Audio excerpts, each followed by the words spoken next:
Ladies and gentlemen, joining us to the program. She is part owner of Gold Star Logistics, Miss Tawana Randall. Hey, How are we doing today? I'm good. How are you? We're doing awesome. Thank you so much for joining us right here on the number one rated business show on the special edition. Yes.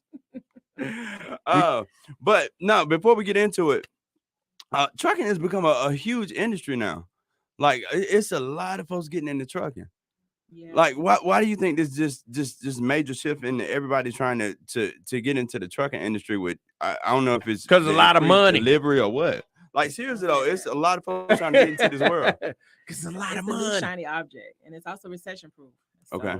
trucking is definitely one of those things that you can get into. You can definitely make good money if you do it the correct way. But I recently, I guess with the pandemic and everything going on, a lot of people that have been coming into the trucking industry, one have been doing it like a passive income, and some Okay. people just want a change in income, a change in scenery, a change in careers. So we've had teachers that went from teaching to dispatching. Wow. We've had people that went from their main careers to driving. Mhm. So trucking is just becoming one of those things that people are talking about and people want to get into. But unfortunately, people get into the industry without the proper education or mentorship. And it's interesting. Now, I want to get into that. First, we'll get into your story, but I wanted you to explain how the industry works because you position yourself very strategically in a way that most people don't. Most people think about trucking as I drive the truck, but you position yourself in a way that whether you had the truck or not, you're still an integral part of the trucking industry. Absolutely. So when it comes to the supply chain industry, there are several different parts. Transportation is just one of them. Mhm. So when it comes to transportation, you have truck driver and getting a CDL and driving a truck, a freight dispatcher, freight broker. You can be an accountant for truckers. There's so many different aspects where you don't have to have assets. You don't have to actually purchase a truck. Wow. So depending on how you want to get in the industry, how your capital is looking, you decide to jump into the industry that way. Unfortunately, like I said, people jump into the industry backwards Uh-huh. or jump into the industry without the education. And me being definitely one of them. Mhm. I jumped into the industry and failed miserably the first time around. Bought a truck because somebody said buy a truck. And we failed miserably. We didn't have the education. We didn't have all the knowledge that came in there. So I use that as a part of my story to just let people know that it's not easy. Just buy a truck and I'll tell you what to do with it. There's nothing to me. I hear people say it all the time, but to me, Okay. there's nothing passive about trucking. You got to know what you're doing, even if you're turning it over to somebody else to manage. You want to know what you're doing. You want to know where the money's coming in or why the money isn't coming in. Mhm. So you want to understand logistics and transportation in the whole before just spending $70,000 on a piece of equipment and saying, "Hey, make me $10,000 a week and Yeah. send it back to me." Like, yeah, okay. Now, for somebody that wants to be in this industry, because it's so much stuff in the truck right. I mean, government contracts. They paying $10,000 to ship water across town, like Yeah. for real. Yeah. So, so many folks want to be in this industry right now. What are some things that people need to think about, or what are some things that startups before they run out here and go buy the truck, as you say, people need to start to think. Definitely educate yourself. I always say start out at the bottom, not necessarily the bottom because I made really really good money being a freight dispatcher. Mhm. Okay. But freight dispatching for me taught me the logistics. It taught me everything as a whole. It teaches you the lanes. It teaches you the terminology. It teaches you about the money. So you get a chance to interact with shippers, brokers, and truck drivers. So you get to learn the basics of the industry before actually going out there buying equipment. For me as a dispatcher, all I needed was a computer Okay. and a cell phone and a few softwares to make it happen. Mhm. So once I learned dispatch and once I dealt with different carriers with different types of equipment, then from there it was easy for me to upgrade and say, okay, now I want to purchase a truck, or now I want to be a freight agent, or now I want to do something different. But even if you don't want to have an asset or don't want to have that major portion of purchasing the truck, you can literally be in the transportation industry and still make very, very, very, very good money. Now, when you talk about being in dispatch, how does someone even get started? Is that like relationships? I know a few truckers, they need, somebody to kind of communicate in between. Mhm. Like, how does somebody get started in the world of, because that's not even something I would think about going into. I'd be thinking Absolutely. more buy the truck, Right. get the loads, and this type of stuff. So what brought you to that part? So for me, like I said, once we purchased the truck and I didn't know what to do with it, couldn't figure out how to get loads.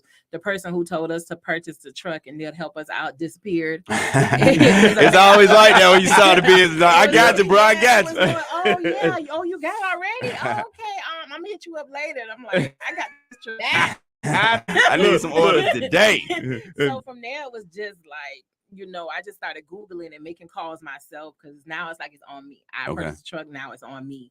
But now, fast forward, 7 years later, I teach and mentor freight dispatchers and people how to get into the industry the correct way. Okay. So taking a class, getting out there, researching the instructor, researching the actual class, and making sure it's a decent class. Taking a class and getting the knowledge and the education, learning dispatching, and dispatching is something you can do from home. Mhm. All you need is a laptop. You can do it at home. You can do it at your desk from your 9 to 5 if they let you. Wow. But you don't have to have, you don't have to have a lot. Let. I know that. Trust me. Hey, I'm not gonna say no names, but a few of my dispatchers, they still work their 9 to 5 and Wow. they're able to dispatch their 6 or 7 trucks throughout the day. Okay. Because a lot of people now are either working from home or they have a little bit more flex on the schedule. But if you're available during daytime hours and you want to learn a new career, freight dispatching is definitely something you can do and learn and maintain a great clientele and maintain a really, really good piece of income Mhm. without purchasing a truck. Now, what does the clientele look like for something like that? Is it the physical truckers that you are trying to bring together as a network, or is it the businesses that need the loads, or is it? So for me, it's a little bit of both. So starting out, you're reaching out and you're advertising and marketing to carriers and people that own trucks. Okay. So if they own a box truck, a drive-in, a reefer, a hot shot, a flatbed, whatever, you're letting them know that you want to arrange freight pickup for them back Okay. and forth. Okay. So you're up 6, 7 o'clock in the morning, you're looking for freight, you're going out there and you are contacting brokers, contacting shippers, arranging the freight for them to pick up. We're essentially like travel agents for the truck. Wow. Tell them what to do, where to go, where to pick up, what time to be there, and so on and so forth. We give them literally their whole schedule for that particular load for that day or for that, for the next couple of days. Wow. So Okay. our clients are the trucks. My client is the carrier, the person with the truck or the person with the small fleet that's looking for someone to help them move their freight. So I could personally go purchase 5 big rigs. I wouldn't recommend it, Put but okay. 5 drivers in it, and then I just call you, and you're gonna just load me up with business It's and fine. take care of all of it. I got you. And I can sit back and make money and do nothing. I'm gonna need you to do something. I don't want to do nothing. That's what I'm saying. That's what we call passive. Yeah, I like my clients to be involved. That's the dream. and understand. I'm just But yeah, saying. that's definitely the dream, to just know that the trucks are out there and they're making good money. So I'm going to get me 5 tricycles. Don't Get call me a I know couple that. of kindergartners, and we go. Can you take these Skittles down to Miss Betty? Hey, that's a good business. You just came up with a good business. Have some I like candy that. runners. Yep. Candy runs. Yeah. Now, owning a successful business, you said you're a family person as well. Mhm. So what does it look like, family life? Is this something that completely just has to take over and just all day long you managing the business, or do you actually have time to have that life? Now, yeah. When I first started, no, there was no such thing. Because I was grinding. I started out, I was still full-time employed with Emory University. Okay. I eventually stepped out on faith and let Emory go after 12 years. Woo, I know that one is. Everybody thought I was crazy. My mom was like, you finna let go of them good benefits? Not Oh, that yeah. good job. Anybody quit a hospital, your folks Right. mad at you. Yep. Because that's the best insurance you're gonna get. Right. But it became hard to try to dispatch and do the job they paid me. So it was either they was gonna fire me or I was Yeah. gonna quit. so I bowed out gracefully and just stepped out on faith and did it. And so from there, it just became like a grind mode every day from like 6 o'clock in the morning to sometimes 9, 10 o'clock at night on the phone, on the computer, looking for loads, sending emails, making calls. And, you can feel like the side eye burning back in your head. And, Mhm. you don't want to look over there. But I knew my boyfriend was like, how long you going to be Not the I know, intervention. right? You gonna be Not doing the this, huh? intervention. Don't nobody want to hear it, dog. Yep.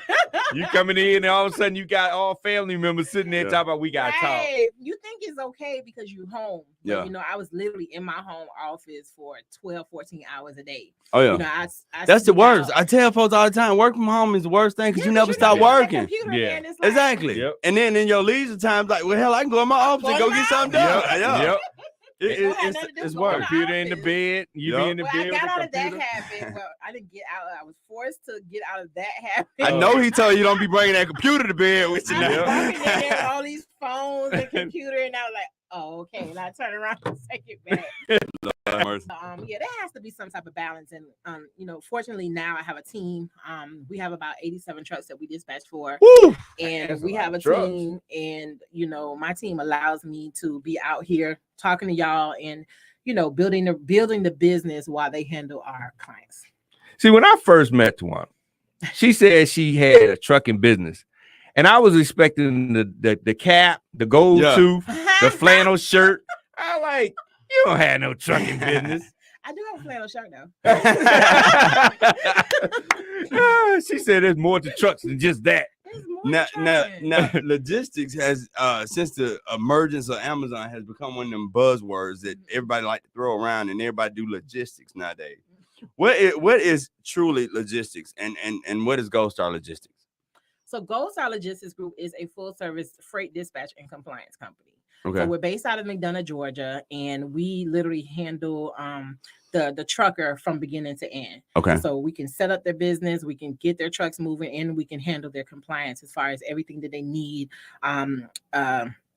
for the FMCSA, for the government, and for DOT and things like that. We also own Dependable Screening Solutions, which is also located in McDonough, which is a full service TPA and consortium. Okay. Every truck driver must have a drug test and be a part of a consortium in order to get on the road.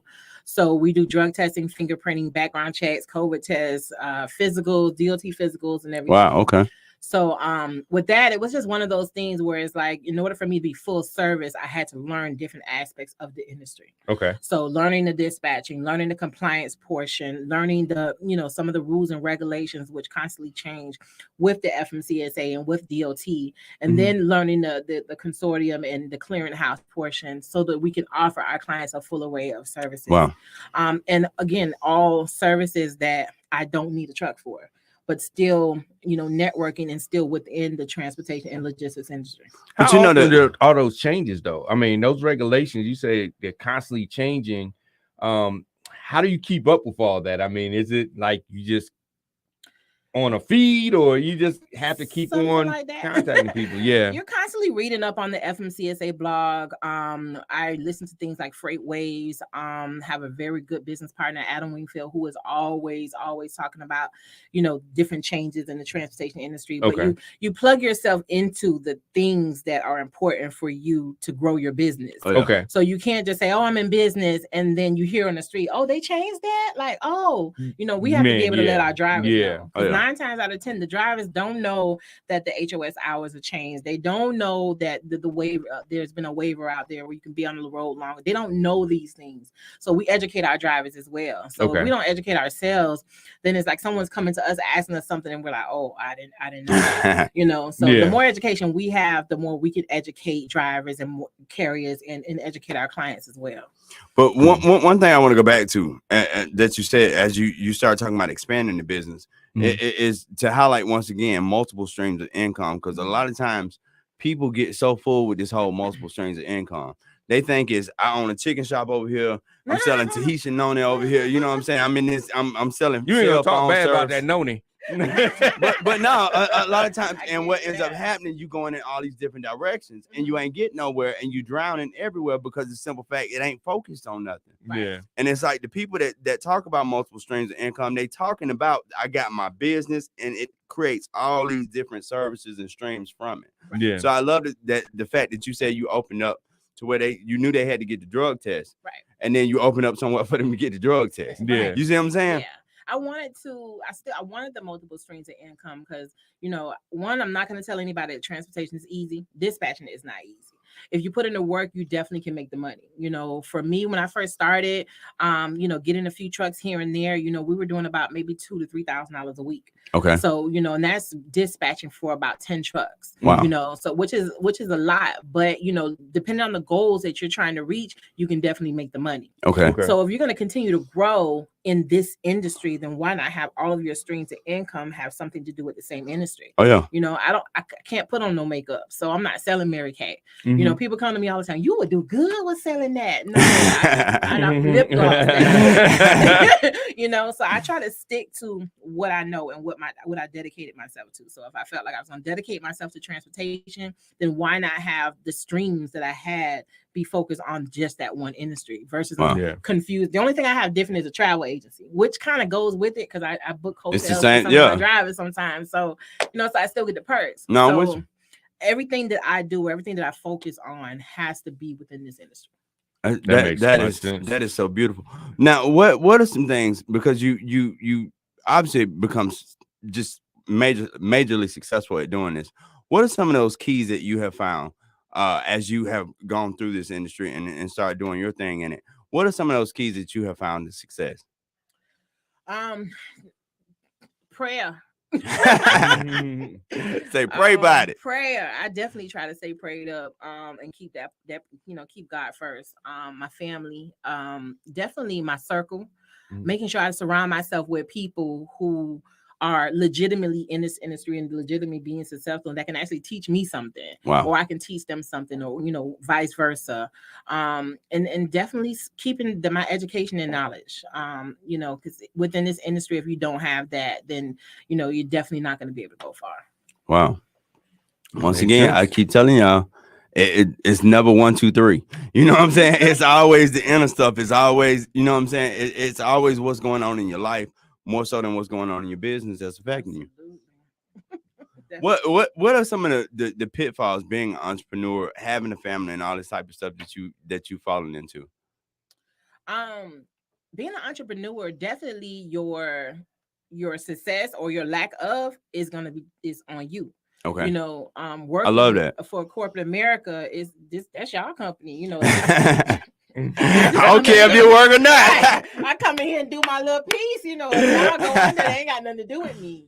But if Gold Star Logistics goes under, that's me. That's me all day. That depends on the people I hire. That depends on the services that I offer. That depends on the marketing that I do. Everything that I do makes a difference whether or not I'm going to succeed or fail. Wow. So, being an entrepreneur is 24 hours, so I'm definitely trying to positioning myself now where I'm an owner of the company and allowing people or hiring people to work with us to help the company grow. Wow. But definitely being an entrepreneur it has nothing to do with everyone else. It all has everything to do with you and how you handle your business. That's a key piece. Oh, she yeah. said it has nothing to do with everyone else. That's true. It has to do with you. And a lot of times we let other people run our business that have no stake in our business. And they're telling us what we need to be doing.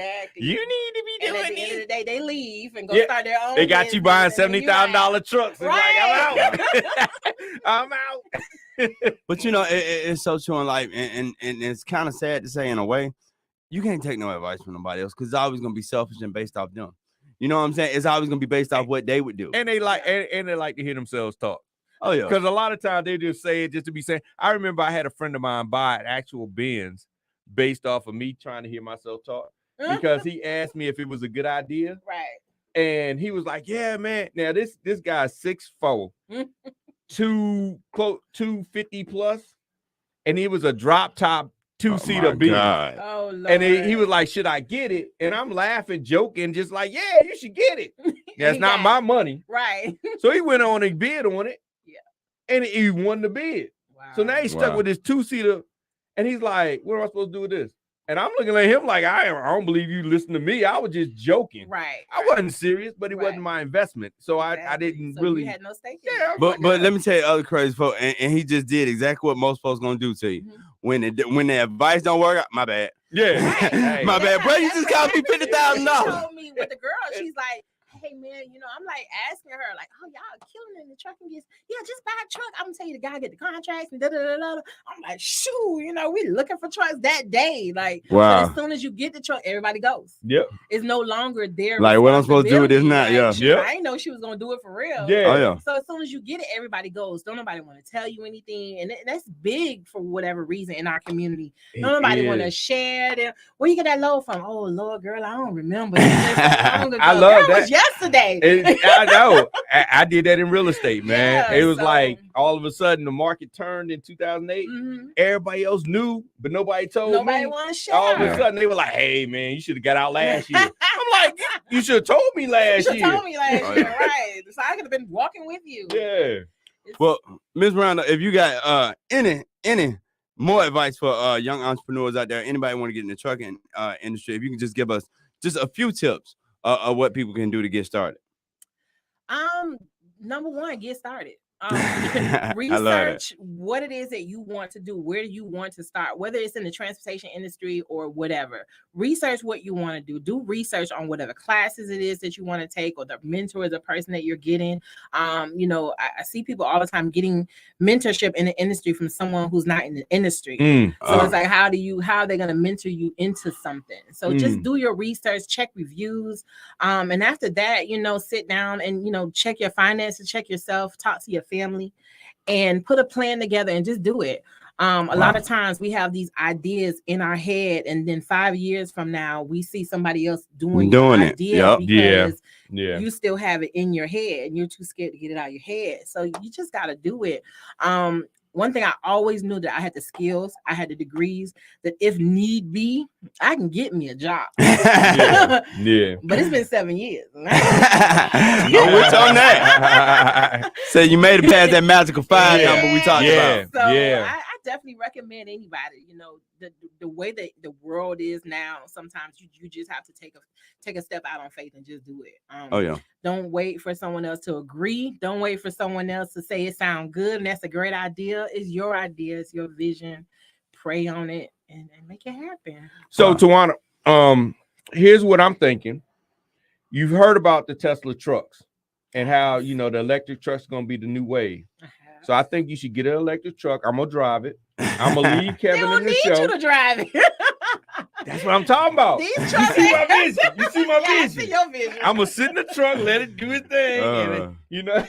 Monitor. Lord, It'll be a truck, like a bus monitor. Exactly. Got you. I got you. I hit you up. I'll call you. Yeah.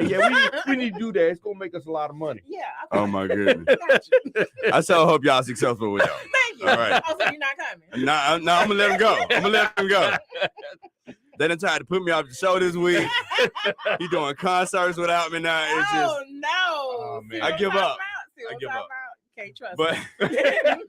once again, thank you so much for joining us right here on the #1 rated business show. If anybody want to get in contact with you, we got any truckers out there driving around listening to us. If anybody want to get in contact with Gold Star Logistics, how can they do that? Follow me on IG, Gold Star Logistics. And you can also check out my website at goldstarlogisticsgroup.com.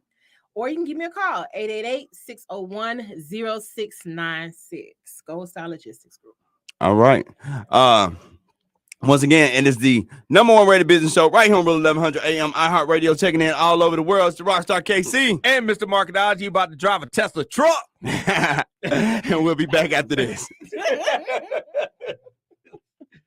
Lord have mercy.